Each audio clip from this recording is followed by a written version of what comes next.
Hello, this is Subhashis Bhattacharya, students of Calcutta University, BCom Semester 3 under CCM system. তোমাদের আমি cost accounting 2 subject করাচ্ছি। আর যে চ্যাপ্টারটা আমি এখন তোমাদের শুরু করছি ফার্স্ট চ্যাপ্টার, এটা হলো cost bookkeeping. Cost bookkeeping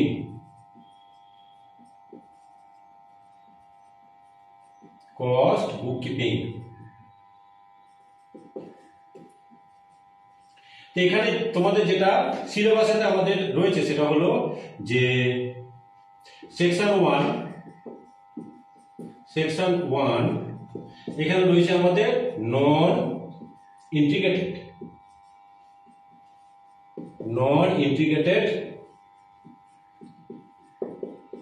system. মন দিয়ে বুঝবে। আচ্ছা, তাহলে কস্ট বুককিপিং এর অঙ্ক করানোর আগে তোমাকে বুঝিয়ে দিতে লাগবে যে নন ইন্টিগ্রেটেড সিস্টেম জিনিসটা কি। দেখো, আমাদের কস্ট বুককিপিং এর হলো দুটো মেন অবজেক্ট। আইদার হলো মানে দুটো মেন অবজেক্ট কি নাম্বার 1 হলো যে রেকর্ডিং অফ কস্ট, আর নাম্বার 2 হলো তোমার কন্ট্রোলিং অফ কস্ট। ঠিক আছে, এবারে বলবো যে it went on development under different stages. At present, it can be organized either of the following two ways. Number 1, integrated accounting system. Number 2, non-integrated accounting system. Or आगे लिखছি আমি non-integrated accounting system. Non-integrated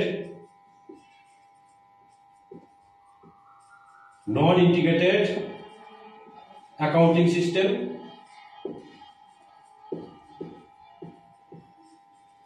And number 2, integrated accounting system. Integrated accounting system. আমরা কিন্তু রয়েছি এখন non integrated accounting system, কারণ আমাদের cost bookkeeping এর মধ্যে যেটা এখন পড়ানো হচ্ছে কিন্তু নন ইন্টিগ্রেটেড সিস্টেম। এই দুটো মধ্যে যে কোনো একটা ওয়েসকে কিন্তু মানে এখনকার সময় কিন্তু ইউজ করা যেতে পারে। ঠিক আছে, আমি বলেই দিলাম যে it can be organized through any one of the following two ways, either non integrated accounting system or integrated accounting system. তো আমরা রয়েছি এখন non integrated accounting system. Non integrated accounting system জিনিসটা কি না, এখানে মানে here separate set of books are maintain for cost accounting and financial accounting. মানে কস্ট অ্যাকাউন্টিং এর জন্য আলাদা বুকস অফ অ্যাকাউন্ট মেনটেন করা হয়, ফিনান্সিয়াল অ্যাকাউন্টিং এর জন্য কিন্তু আলাদা বুকস অফ অ্যাকাউন্ট মেনটেন করা হয়। এবার কস্ট অ্যাকাউন্ট্যান্টকে দায়িত্ব দেওয়া হয় কস্ট লেজারগুলো মেনটেন করবার জন্য, হোয়ারাস ফিনান্সিয়াল অ্যাকাউন্ট্যান্টকে দায়িত্ব দেওয়া হয় ফিনান্সিয়াল অ্যাকাউন্টগুলোকে মানে মেনটেন করবার জন্য। ঠিক আছে, তাহলে কস্ট অ্যাকাউন্ট্যান্ট রেসপন্সিবল থাকে কস্ট লেজারগুলোকে মেনটেন করবার জন্য, হোয়ারাস ফিনান্সিয়াল অ্যাকাউন্ট্যান্ট তাকে মানে দায়িত্ব দেওয়া হয় তাকে মানে সে রেসপন্সিবল থাকে ফিনান্সিয়াল অ্যাকাউন্টগুলোকে মেনটেন করবার জন্য। তাহলে আমরা এখন রয়েছি কস্ট অ্যাকাউন্টিং, আমরা এখানে করাচ্ছি কস্ট বুককিপিং। কস্ট বুককিপিং এ কি কি লেজার মেনটেন করা হয় দেখো, এখানে মানে দু রকম লেজার মেনটেন করা হচ্ছে, একটা হলো প্রিন্সিপাল লেজার আর একটা হলো আমাদের সাবসিডিয়ারি লেজার। ভালো করে বুঝবে, প্রিন্সিপাল লেজার বলতে আমরা এখানে বুঝি যে কস্ট লেজারকে। ঠিক আছে, আর সাবসিডিয়ারি লেজার বলতে আমরা এখানে তিনটে লেজারকে বুঝি। একটা হলো তোমার স্টোর লেজার, সেকেন্ড হলো তোমার ফিনিশ গুডস লেজার, আর নাম্বার 3 হলো তোমার ওয়ার্ক ইন প্রোগ্রেস লেজার। বা ওয়ার্ক ইন প্রোগ্রেস লেজারটাকে আগে বলো, মানে স্টোরের পর ওয়ার্ক ইন প্রোগ্রেস লেজার, তারপর হচ্ছে কি ফিনিশ গুডস লেজার। তাহলে সাবসিডিয়ারি লেজারগুলো কি কি না, store ledger, work in progress ledger আর ফিনিশ গুডস লেজার। আর প্রিন্সিপাল যে লেজারটা সেটা হলো আমাদের কস্ট লেজার। ঠিক আছে, এই চারটে লেজার কিন্তু আমাদের এই কস্ট অ্যাকাউন্টিং এর মধ্যে কিন্তু ফলো করা হয়। তাহলে নন ইন্টিগ্রেটেড সিস্টেম আমি কি বললাম, যে separate set of books are maintained for মানে cost accounting and financial accounting. তার মানে দুজনকে কিন্তু কখনো কিন্তু ইন্টিগ্রেট করা হয় না, একসঙ্গে কিন্তু করে ফেলা হয় না, সম্পূর্ণ আলাদা। কস্ট বুককিপিং মানে কস্ট অ্যাকাউন্ট্যান্ট মানে আলাদাভাবে তোমার হচ্ছে কি কস্ট রেকর্ডগুলোকে মেনটেন করছে কস্ট লেজারেতে, হোয়ারাস ফিনান্সিয়াল অ্যাকাউন্টিং কিন্তু ফিনান্সিয়াল অ্যাকাউন্ট্যান্ট আলাদাভাবে ফিনান্সিয়াল যে লেজারগুলো সে কিন্তু আলাদাভাবে কিন্তু সে ফিনান্সিয়াল অ্যাকাউন্টিংয়ে ফিনান্সিয়াল অ্যাকাউন্ট্যান্ট এন্ট্রিগুলোকে রেকর্ড করছে। ঠিক আছে, তাহলে দুটোকে কিন্তু কখনো কিন্তু ইন্টিগ্রেট করে দেওয়া হচ্ছে না বা একসঙ্গে করে দেওয়া হচ্ছে না, এটাকেই আমাদের কিন্তু বলা হয় নন ইন্টিগ্রেটেড সিস্টেম। তো সেই নন ইন্টিগ্রেটেড সিস্টেম কিন্তু আমরা এখন শিখছি। নন ইন্টিগ্রেটেড সিস্টেম কাকে বলে সেটা আমি বলে দিলাম, যে এখানে কি করা হয় পরিষ্কারভাবে বুঝিয়ে দিলাম। আর তোমার কস্ট লেজার, আমরা এখন যেহেতু কস্ট বুক কিপিং করাচ্ছি, কস্ট বুক কিপিং এ তো আমাদের কি কি লেজার খুলতে লাগবে সেটাও আমি বলে দিলাম। যে তোমার প্রাইমারি লেজার বা মেন লেজারটা হলো আমাদের কস্ট লেজার, আর মানে তোমার প্রিন্সিপাল লেজারকে আমরা বলবো কস্ট লেজার, আর সাবসিডিয়ারি লেজারগুলো হলো তিনটে, একটা হলো মানে স্টোর লেজার, একটা হলো ওয়ার্কিং প্রোগ্রেস লেজার, আর একটা হলো আমাদের ফিনিশ কোর্স লেজার। ঠিক আছে, এইবারে আমাদের এখানে জার্নাল এন্ট্রি করে তারপর কিন্তু আমাদের লেজারে পোস্টিং করতে হয়। তাহলে একটা খুব ইম্পর্টেন্ট অঙ্ক আমি এখন করিয়ে দিচ্ছি। যথারীতি যখন আমি আমার ইউটিউব চ্যানেলেতে এটাকে যখন আমি মানে আপলোড করব, এই প্রবলেমটাকে আমি আপলোড করে দেবো, তোমরা ডেসক্রিপশনে গেলে যে লিঙ্কটা পাবে সেখান থেকে কিন্তু তোমরা প্রবলেমটাকে কিন্তু দেখতে পেয়ে যাবে। ঠিক আছে, তাহলে ভালোভাবে শিখিয়ে একটা অঙ্ক আমি করিয়ে দিচ্ছি, আবার আরেকটা অঙ্ক আমি করিয়ে দেবো, পুরো ক্লিয়ার হয়ে যাবে কনসেপ্ট। ঠিক আছে, আমার ফোন নম্বর মনে রেখে দেবে 9830539710। তো আমার যে কোনো সময় ক্লাসরুম ঢাকুরিয়াতে এসেও তোমাদের যে কোনো ডাউট তোমরা ক্লিয়ার করে যেতে পারো, আর আমাকে বাই ফোন তোমরা কিন্তু যে কোনো ডাউট কিন্তু তোমরা ক্লিয়ার করে নিতে পারো। ঠিক আছে, তাহলে আমি অঙ্কটাকে কিন্তু পড়ছি, মন দিয়ে শোনো, এটা কিন্তু খুব ইম্পর্টেন্ট অঙ্ক। কি বলছে? বলছে যে pass journal entries in the cost books under non integrated system from the following বা ফর দ্য ফলোইং। ঠিক আছে, তাহলে আমাকে কিছু কিছু ট্রানজাকশন দিয়ে দিয়েছে, তাহলে এগুলোকে আমি মুছে, হ্যাঁ, এবারে আমি কি করব না, আচ্ছা এইখান থেকে আমি জার্নালের কলামটাকে আমি টানছি। ঠিক আছে, এইখান থেকে আমি জার্নালের কলাম টানছি, যেরকম আমাদের জার্নালের কলম টানা হয়, জার্নালের কলম যেরকম আমাদের টানা হয়, প্রথমে দেওয়া হয় ডেট, তারপর আমাদের পার্টিকুলার্স, তারপর আমাদের একটা এলএফ, তারপর দুটো আমাদের এলএফ একটু ভালো করে দিই, একটা এলএফ সোজা করে দিই, তারপর আমাদের দুটো অ্যামাউন্টের কলম। ঠিক আছে, একটা ডেবিট একটা ক্রেডিট, একদম ফিনান্সিয়াল অ্যাকাউন্টিং এর মতো। ঠিক আছে, এটা হলো ডেট, এটা হলো পার্টিকুলার্স, এটা হলো পার্টিকুলার্স, এটা হলো লেজার ফোলিও, এটা হলো অ্যামাউন্ট রুপিস, এটা হলো আমাদের অ্যামাউন্ট রুপিস, উপরে আমরা লিখবো ডেবিট, এখানটা লিখবো ক্রেডিট, এখানটা লিখবো যে in cost book, in cost book, নিচে আমি লিখবো জার্নাল, জার্নাল। দেখো আমরা ফিনান্সিয়াল অ্যাকাউন্টিং আমরা জার্নাল লিখে কিন্তু অভ্যস্ত, কিন্তু কস্ট অ্যাকাউন্টিং এর জার্নালগুলো একটু অন্য রকমের। দেখো আমি যদি তোমাকে জার্নাল লিখে লিখে যদি তোমাকে বলি মুখস্থ করে করে করো, তুমি জীবনে কিন্তু এই অঙ্ক কিন্তু করতে পারবে না। যার জন্য অনেক স্টুডেন্টের কাছে এই চ্যাপ্টারটা একটুখানি কিন্তু শক্ত হয়ে যায়। তাহলে এই চ্যাপ্টারটা তোমাকে শিখতে হবে কিন্তু একটু মানে টেকনিক্যালি, যেটা আমি কিন্তু তোমাদেরকে শিখিয়ে দেবো। তাতে দেখবে কিন্তু অঙ্ক কিন্তু তোমাদের হয়ে যাবে অনেক জলের মতন। কিছু কিছু টিপস তোমাকে আমি বলে দেবো। তোমার জার্নাল লেখাতে গেলে এখানে মানে তোমার প্রায় 24-25 খানা জার্নাল হয়ে যাবে। তো অত জার্নাল মুখস্থ করে তুমি ধরে ধরে কখনো করতে পারবে না, মুখস্থ দিয়ে তো কোনোদিনও হয় না, বুঝে বুঝে তোমাকে করতে হবে। এবং সেই বোঝার জন্য দেখো ফিনান্সিয়াল অ্যাকাউন্টিং যখন আমরা করেছি সেখানে কিন্তু জার্নাল যাওয়ার জন্য আমাদের কিন্তু গোল্ডেন রুল ছিল, গোল্ডেন রুলে ফেলে ফেলে ফেলে ফেলে কিন্তু আমরা জার্নালগুলো করতাম। কিন্তু এখানে এই যে কস্ট বুক কিপিং এর যে জার্নালগুলো লিখে দেওয়া আছে, ঠিক আছে, কিন্তু এইগুলো স্টুডেন্ট কি করে করবে সে ব্যাপারে কিন্তু ধারণা কিন্তু দিয়ে দেওয়া নেই। তার জন্য কিন্তু আমাদেরকে কিন্তু কিছু টিপস তোমাকে দিয়ে দিতে হবে, বা মানে টেকনিক তোমাকে আমি বলে দেবো, যে টেকনিকগুলো তুমি যদি ফলো করো তাহলে কিন্তু জার্নালগুলো তুমি অতি সহজেই কিন্তু করতে পারবে। আমি এক এক করে টেকনিকগুলো বলছি, পরের ক্লাসে আরও কিছু বলে দেবো। প্রথমে আমি বলবো যে আমি এখানে বলে দিয়েছি যে কি কি লেজার আমাদের মেনটেন করা হয়। আমি বলেছি যে মানে তোমার প্রিন্সিপাল লেজারটা হলো আমাদের কস্ট লেজার, আর সাবসিডিয়ারি লেজারগুলো আমাদের কি কি বলেছিলাম যে store ledger, working progress ledger আর ফিনিশ কোর্স লেজার। ঠিক আছে, এবার টিপসগুলোকে আমি এক এক করে বলছি, শোনো। যখন আমাদের খরচা হবে তখন আমরা কস্ট লেজারকে ক্রেডিট করব, যখন আমাদের ইনকাম হবে কস্ট লেজারকে ডেবিট করব। আমার ভিডিওটা বারে বারে তোমরা ঘুরিয়ে ঘুরিয়ে কিন্তু দেখবে, দেখে দেখে অঙ্কগুলো করবে, দেখবে শিখে যাবে। ঠিক আছে, আমিও 3-4টে অঙ্ক আমি করিয়ে দেবো, একদম জলের মতন হয়ে যাবে। তো প্রথমে কি বলছি আমি, যখনই আমাদের কোনো খরচা হবে কস্ট লেজারকে ক্রেডিট করবে, আর যখন আমাদের ইনকাম হবে কস্ট লেজারকে ডেবিট করবে।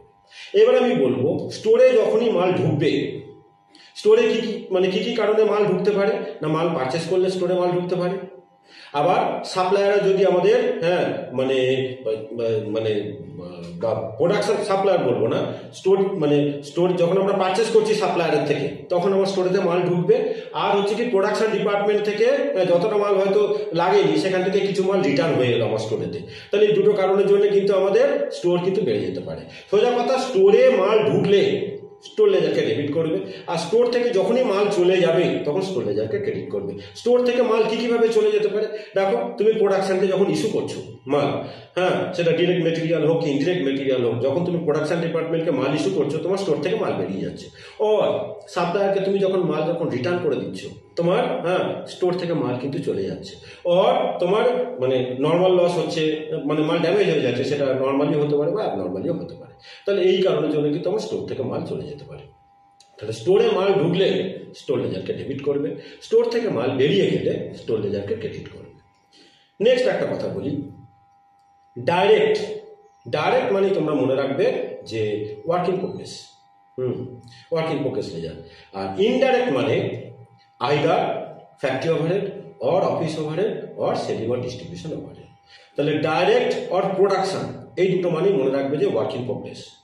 আর ইনডাইরেক্ট মানে either factory overhead or office overhead or selling and distribution overhead. আর দুটো জিনিস বলবো, ওয়েজেস আমাদের প্রথমে খরচা দেখাতে হয়, তারপর ওয়েজেসটাকে আমরা অ্যালোকেট করব। ঠিক আছে, যখন খরচার সময় কস্ট লেজার কন্ট্রোল ক্রেডিট হবে আর wages ledger control account authority debit হবে। আর যখন আমরা ওয়েজেসটাকে মানে অ্যালোকেট করবো, ওয়েজেস লেজারটাকে আমাদের ক্রেডিট করে দিতে হবে। আর যদি ফ্যাক্টরি ওয়ার্কারদের যদি ওয়েজেস দেওয়া হয় ফ্যাক্টরি স্টাফদের, তখন ফ্যাক্টরি ওভারহেডকে ডেবিট করবো। যদি অফিস স্টাফদের ওয়েজেস দেওয়া হয় অফিস ওভারহেডকে ডেবিট করবো। আর যদি সেলিং অ্যান্ড ডিস্ট্রিবিউশন স্টাফদের ওয়েজেস বা স্যালারি যখন দেওয়া হচ্ছে তখন আমরা সেলিং অ্যান্ড ডিস্ট্রিবিউশন ওভারহেডকে ডেবিট করবো। তাহলে ওয়েজেসের জন্য আমাদের দুটো জার্নাল করতে হয়, একটা হলো প্রথমে ওয়েজেসটাকে খরচা দেখাতে হয়, তারপর ওয়েজেসটাকে আমাদের অ্যালোকেট করতে হয়। সিমিলারলি ওভারহেডের জন্য আমাদের তিনটে জার্নাল কিন্তু করতে লাগবে। প্রথমে ওভারহেডটাকে খরচা দেখাতে লাগবে, তোমার পার্টিকুলার ওভারহেড ডেবিট হবে আর কস্ট লেজার কন্ট্রোল ক্রেডিট হবে। এবারে ওভারহেডটাকে আমাদের অ্যাবজর্ব করতে হবে। ঠিক আছে, যেরকম ওয়েজেস আমরা অ্যালোকেট করেছিলাম, এখানে অ্যালোকেট না, ওয়েজেস ওভারহেডটাকে আমাদের অ্যাবজর্ব করতে হবে। যখন আমরা ওভারহেডটাকে অ্যাবজর্ব করবো ওভারহেডটা ক্রেডিট হবে। এবার মনে রাখবে যে আমাদের তিন রকমের ওভারহেড হয়, একটা হলো ফ্যাক্টরি ওভারহেড, একটা হলো তোমার হচ্ছে কি অফিস অ্যান্ড অ্যাডমিনিস্ট্রেশন ওভারহেড, আর একটা হচ্ছে তোমার সেলিং অ্যান্ড ডিস্ট্রিবিউশন ওভারহেড। তো ফ্যাক্টরি ওভারহেড অ্যাবজর্ব হয় ওয়ার্ক ইন প্রোগ্রেস দিয়ে, office and administration overhead absorb হয় ফিনিশড গুডস দিয়ে, আর selling and distribution overhead absorb হয় কস্ট অফ সেলস দিয়ে। তাহলে যখন আমরা অ্যাবজর্ব করবো এইগুলোকে ডেবিট করবো। ফ্যাক্টরি ওভারহেড অ্যাবজর্ব হলে জার্নাল হবে work in progress ledger control account debit to তোমার হচ্ছে কি পার্টিকুলার ওভারহেড। ঠিক আছে, আর তোমার অফিস অ্যান্ড অ্যাডমিনিস্ট্রেশন ওভারহেড অ্যাবজর্ব হয় আমি বললাম ফিনিশ গুডস দিয়ে, সেক্ষেত্রে ফিনিশ গুডস লেজার কন্ট্রোল অ্যাকাউন্টকে ডেবিট করবে আর অফিস অ্যান্ড অ্যাডমিনিস্ট্রেশন ওভারহেড লেজারকে মানে ক্রেডিট করবে। আর সেলিং অ্যান্ড ডিস্ট্রিবিউশন ওভারহেড যখন অ্যাবজর্ব হবে কস্ট অফ সেলসকে ডেবিট করবে আর মানে তোমার সেলিং অ্যান্ড ডিস্ট্রিবিউশন ওভারহেড লেজারকে ক্রেডিট করবে। তাহলে ওভারহেডে দুটো জিনিস বললাম, একটা বললাম ওয়েজেসটা, ওভারহেডটা তোমার প্রথমে খরচা হচ্ছে মানে ইনকার হচ্ছে, তারপর ওভারহেডটাকে আমরা অ্যাবজর্ব করলাম। এইবারে তোমার আন্ডার অ্যাবজর্পশন বা ওভার অ্যাবজর্পশন আমাদের কিন্তু করতে লাগবে। ঠিক আছে, আন্ডার অ্যাবজর্পশন বা ওভার অ্যাবজর্পশন মানে দেখো যখন ক্রেডিটটা বেশি হচ্ছে ওভারহেডে তার মানে কি অ্যাবজর্বটা বেশি হয়ে যাচ্ছে, সেটাকে আমরা বলি যে ওভার অ্যাবজর্ব হচ্ছে। তার মানে ক্রেডিট বেশি হচ্ছে মানে ওভারহেডটাকে ডেবিট করবে, কস্টিং প্রফিট অ্যান্ড লস অ্যাকাউন্টকে ক্রেডিট করবে। আর যখন আন্ডার অ্যাবজর্ব হচ্ছে মানে ক্রেডিটটা আমাদের কম হচ্ছে, ঠিক আছে, তাহলে আরো ক্রেডিট করতে হবে ওভারহেডটাকে, আর তোমার কস্ট বা কস্টিং প্রফিট অ্যান্ড লস অ্যাকাউন্টকে তুমি ডেবিট করবে। ঠিক আছে, এইবারে মানে আমাদের কস্ট বুককিপিং এ কিন্তু দেখো কিছু কিছু ট্রানজাকশন আছে যেগুলো কিন্তু আমাদের পিওরলি হচ্ছে কি কস্ট বুককিপিং এ আসে, কস্ট বুকে আছে, যেগুলো কিন্তু ফিনান্সিয়াল অ্যাকাউন্টিং এ যায় না, সেগুলোকে কিন্তু আমাকে জেনে জেনে রাখতে হবে যে কোন কোন ট্রানজাকশনগুলো আমাদের মানে কস্ট বুকে আসে, কোনগুলো আমাদের ফিনান্সিয়াল বুকেতে মানে আসে না, কোন কোন ট্রানজাকশনগুলো, আর কোন কোন মানে যেগুলো হলো কি পিওরলি তোমার মানে কস্ট বুক কিপিং এ আসে। আবার কিছু কিছু ট্রানজাকশন আছে যেগুলো পিওর ফিনান্সিয়াল ট্রানজাকশন বলা হয়, মানে ফিনান্সিয়াল বুকে আসে, কস্ট বুকে কিন্তু আসে না। তারপরে কিন্তু আমাদের আবার এই কস্ট বুকের সঙ্গে ফিনান্সিয়াল বুককে কিন্তু আমাদের কি করি আমরা রিকনসাইল করি, সেই চ্যাপ্টার আমাদের কিন্তু রয়েছে যে reconciliation of cost profit with financial profit, এরপরে কিন্তু সেই চ্যাপ্টার আমাদের রয়েছে। এখানে আমরা শিখবো যে জার্নাল করতে শিখবো, তারপরে লেজার পোস্টিং করবো, তারপর আমরা ট্রায়াল ব্যালেন্স তৈরি করব। ট্রায়াল ব্যালেন্সের মধ্যে 4টে লেজারই আসবে, কারণ এখানে 4টে লেজারই কিন্তু মেনটেন করা হয় বলে দিয়েছি। আচ্ছা, তাহলে জার্নাল করে ফিনান্সিয়াল অ্যাকাউন্টিং এর মতন জার্নাল করে আমরা লেজার করব, তারপর আমরা ট্রায়াল ব্যালেন্স তৈরি করব, ঠিক আছে। তারপর আবার আমাদের সেকেন্ড পার্ট যেটা আছে সেটা হলো রিকনসিলিয়েশন আমাদের করতে লাগবে কস্ট বুকের সঙ্গে, মানে কস্ট প্রফিটের সঙ্গে ফিনান্সিয়াল প্রফিটের। সোজা কথা, কস্ট বুকের সঙ্গে ফিনান্সিয়াল বুককে আমরা কিন্তু রিকনসাইল করাই, ঠিক আছে। দুটো আলাদা আলাদাভাবে মেনটেন হচ্ছে। তো এবার দুটো প্রফিট আলাদা বেরোতেই পারে। এবারে এই প্রফিটটা কেন আলাদা বেরোলো, সেটাকে আমরা তার কারণগুলোকে খুঁজে দুটোকে আমরা রিকনসাইল করবো, ঠিক আছে। সেই চ্যাপ্টার আমার আলাদা আসবে, যখন আসবে তখন আমি করাবো। তাহলে এখানে আমি এক এক করে জার্নালিটিগুলোকে করছি, আর যে টেকনিক বললাম, যে টিপস বললাম সেইভাবে। দেখো, প্রথমে আমাদের বলেছে ইস্যু অফ মেটেরিয়াল, প্রথমে বলেছে ডাইরেক্ট, তারপর বলেছে ইনডাইরেক্ট। আমি এক্ষুনি শিখে দিয়েছিলাম যে যখন ইস্যু হচ্ছে মানে কিন্তু স্টোর থেকে মাল বেরিয়ে যাচ্ছে, তাহলে আমরা স্টোর লেজার কন্ট্রোলকে ক্রেডিট করবো। কিভাবে টেকনিক্যালি আমি শেখাচ্ছি দেখো। যখন আমরা মেটেরিয়াল ইস্যু করছি মানে স্টোর থেকে আমাদের মাল চলে যাচ্ছে, স্টোর লেজার কন্ট্রোল অ্যাকাউন্টকে ক্রেডিট করবো। আর ডাইরেক্ট মানে আমি বলে দিয়েছিলাম কিন্তু ওয়ার্কিং প্রোগ্রেস লেজার। আর ইনডাইরেক্ট মানে either factory or office or selling or distribution. যখন কিছু মেনশন করে দেয়নি আমরা ফ্যাক্টরি ওভারহেড বলে লিখবো। তাহলে আমাদের মেটেরিয়াল ইস্যু হচ্ছে একটা ডাইরেক্ট, একটা ইনডাইরেক্ট। তাহলে আমরা জার্নালটা একসঙ্গেই কিন্তু করবো। ডাইরেক্টের জন্য ওয়ার্কিং প্রোগ্রেস লেজারকে আমরা ডেবিট করবো, ওয়ার্কিং প্রোগ্রেস লেজার কন্ট্রোল অ্যাকাউন্টকে ডেবিট করবো। ইনডাইরেক্টের জন্য আমরা ফ্যাক্টরি ওভারহেড লেজার কন্ট্রোল অ্যাকাউন্টকে ডেবিট করবো। আর তোমার যেহেতু স্টোর থেকে মাল বেরিয়ে যাচ্ছে, স্টোর লেজার কন্ট্রোল অ্যাকাউন্টকে আমরা ক্রেডিট করবো। তাহলে আমি এখানে লিখি, যতক্ষণ এদিকে লেগে যায় এদিকে করবো, তারপর ওদিকটায় করবো। তাহলে আমি লিখছি যে work in progress ledger control account debit, work in progress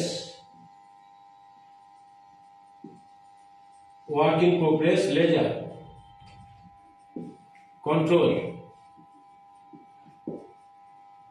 account debit to আরেকটা করি আমরা, factory overhead ledger control account debit, factory overhead ledger control account debit to stores ledger control account, to stores ledger control account, ঠিক আছে। তাহলে আমরা direct material আমরা issue করেছিলাম তোমার হচ্ছে কি 4,70,000, আর ইনডাইরেক্ট মেটেরিয়াল ইস্যু করেছিলাম 52।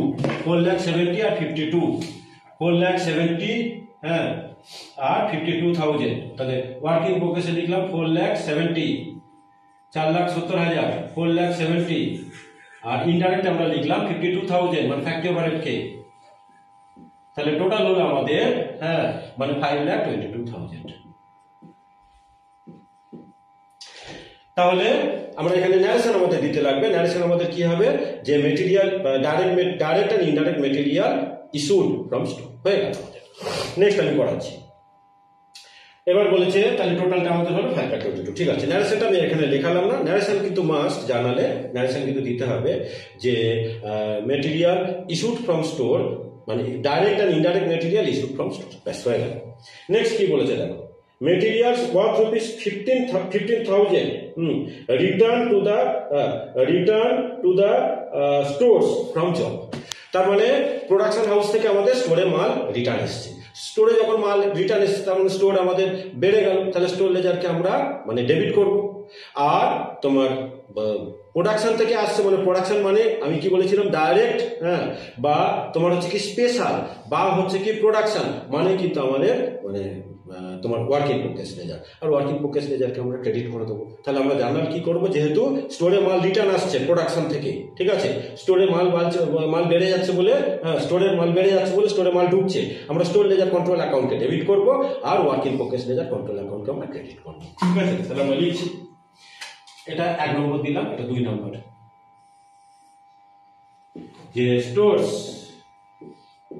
Laser control account debit to work in progress ledger, to work in progress ledger control account, আমাদের যত টাকা আছে সেটাকে আমরা লিখব। আমাদের টাকা আছে তোমার হচ্ছে কি 15,000 রুপিস, 15,000 রুপিস, 15,000। ন্যারেশন দিতে লাগবে। ন্যারেশন আমরা কি দেব? ন্যারেশনে দেব যে return of material from production two store. ঠিক আছে, প্রোডাকশন থেকে আমাদের স্টোরেতে মাল রিটার্ন এসেছে। নেক্সট আমাদের কি বলছে দেখো, নেক্সট আমাদের বলছে deficiency found in stock assume normal বলেছে 3,000। তাহলে স্টকে আমাদের ডেফিসিয়েন্সি হচ্ছে, মানে মাল কমে যাচ্ছে, তাহলে আমরা স্টোর লেজারকে আমরা মানে ক্রেডিট করব, মাল কমে যাচ্ছে। এবারে যেহেতু নর্মাল হলে আমরা ফ্যাক্টরি ওভারহেডকে ফ্যাক্টরি ওভারহেড লিখবো, আর অ্যাবনর্মাল হলে আমরা কস্টিং প্রফিট অ্যান্ড লস অ্যাকাউন্টকে লিখবো। ঠিক আছে, তাহলে আমরা এখানে জার্নাল করবো তোমার factory overhead ledger control account debit to হচ্ছে কি store ledger control account. Deficit হয়েছে মানে তোমার স্টক কমে গেছে, স্টোর থেকে মাল চলে যাচ্ছে, ওই জন্য স্টোর লেজার কন্ট্রোলকে আমরা ক্রেডিট করে দেবো। আর যেহেতু নর্মাল আমরা ফ্যাক্টরি ওভারহেড লেজার কন্ট্রোল অ্যাকাউন্টকে আমরা ডেবিট করবো। যদি অ্যাবনর্মাল হতো তাহলে আমরা কস্টিং প্রফিট অ্যান্ড লস অ্যাকাউন্টকে ডেবিট করতাম। তাহলে আমি এখানে জার্নাল লিখছি যে factory overhead ledger control account debit, factory ওভারহেডকে ওএইচ বলে লিখলাম, একটু বুঝে নিও। Factory overhead ledger control account debit to তোমার হচ্ছে কি store ledger control account, stores ledger control account. ঠিক আছে, টাকা আমাদের কত ছিল? টাকা আমাদের ছিল তোমার হচ্ছে কি 3,000 রুপিস, 3,000 রুপিস। দেখো তোমরা 3,000 রুপিস।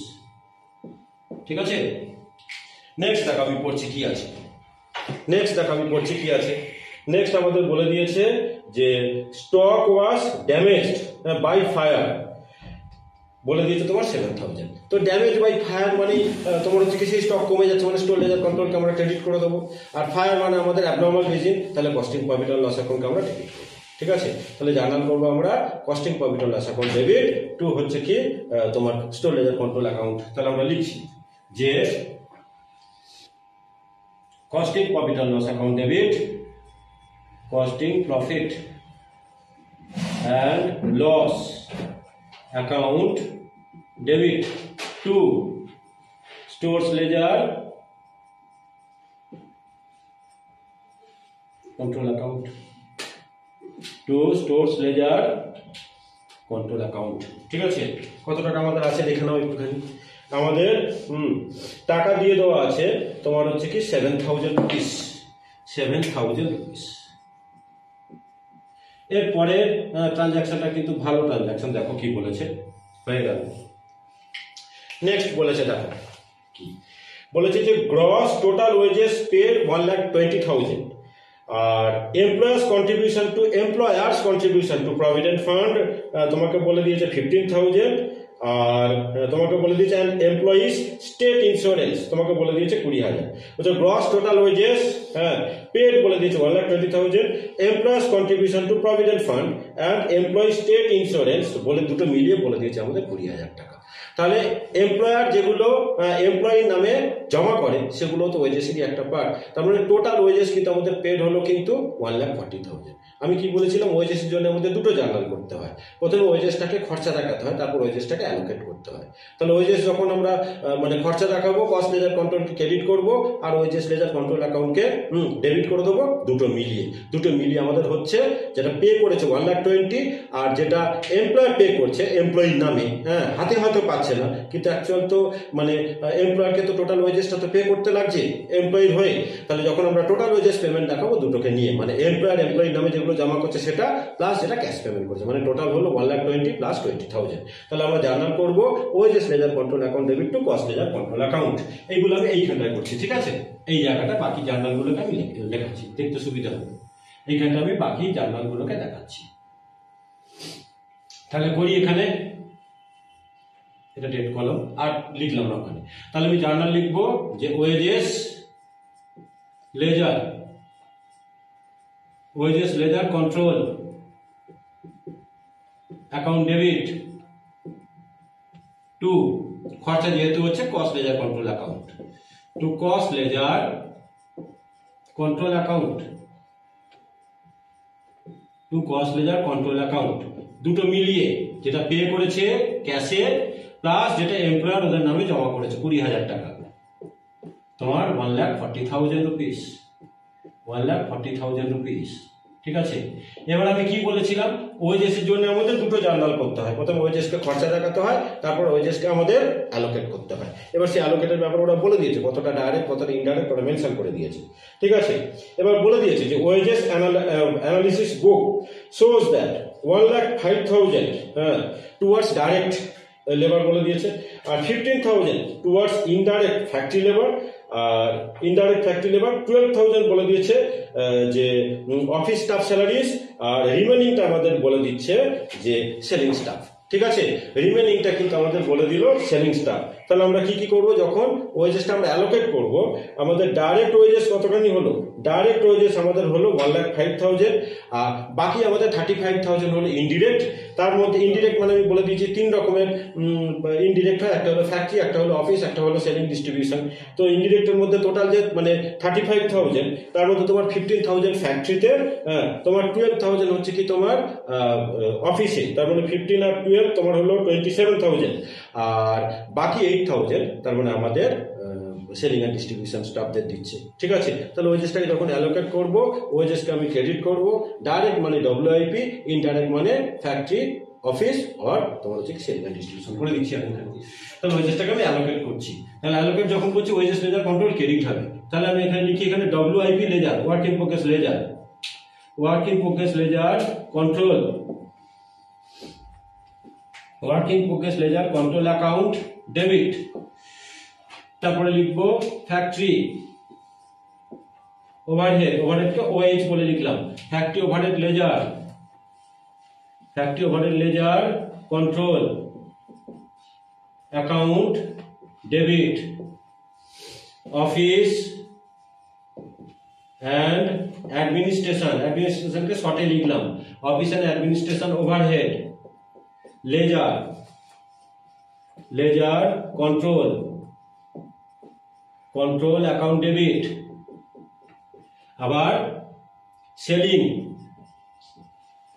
সেলিং অ্যান্ড ডিস্ট্রিবিউশন, ডিস্ট্রিবিউশনকে শর্টে লিখলাম, selling and distribution overhead ledger, ledger control, laser control account debit to wages ledger, to wages ledger control account.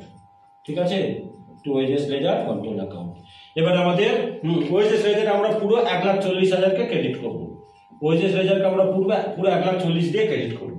আমাদের ডাইরেক্ট বলেছিল কত, 1,05,000, সেটাকে দিয়ে আমরা WIP দিলাম 1,05,000, 1,05,000কে আমরা WIP দিলাম। তাহলে WIP কে আমরা ডেবিট করবো 1,05,000 দিয়ে, 1,05,000। তারপর আমাদের ফ্যাক্টরি বলেছিল তোমার হচ্ছে কি 15,000, ফ্যাক্টরি বলেছিল 15,000, অফিস আমাদের বলেছিল 12,000, আর বাকিটা বলেছিল আমাদের সেলিং।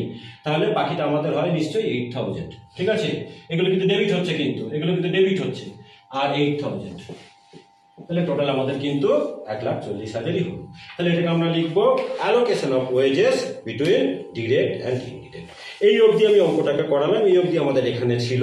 এরপরে আমি নিশ্চয়ই আরো দুটো তিনটে অঙ্ক আমি করিয়ে দেবো, তাহলে নিশ্চয়ই অনেকটা কনসেপ্ট ক্লিয়ার হয়ে গেল। আমি কাকে নন ইন্টিগ্রেটেড অ্যাকাউন্টিং সিস্টেম সেটাও বলে দিলাম, হ্যাঁ, কি করে এখানে হিসাব নিকেশ রাখা হয় সেটাও বলে দিলাম, আর জার্নাল তো করালামই, আর জার্নালগুলোর কিছু টিপসও দিয়ে দিলাম, আরো কিছু টিপস দেবো। আর এরপরে আমাদের জার্নাল পরে আবার লেজার করা শেখাবো, তারপর কিভাবে ট্রায়াল ব্যালেন্স করতে হয় সেটাও কিন্তু আমি শিখিয়ে দেবো। ক্লাসগুলোকে কিন্তু আমার রেগুলার ফলো করবে, ঠিক আছে, আর মন দিয়ে কিন্তু মানে পড়াশোনা করবে। এক একটা যেগুলো আমি অঙ্ক করে দেবো সেগুলো একটুখানি দেখবে যে যেগুলো আমি বলে দিচ্ছি তোমরা কিন্তু সব করতে পারো। ঠিক আছে, থ্যাংক ইউ তোমাদের সকলকে।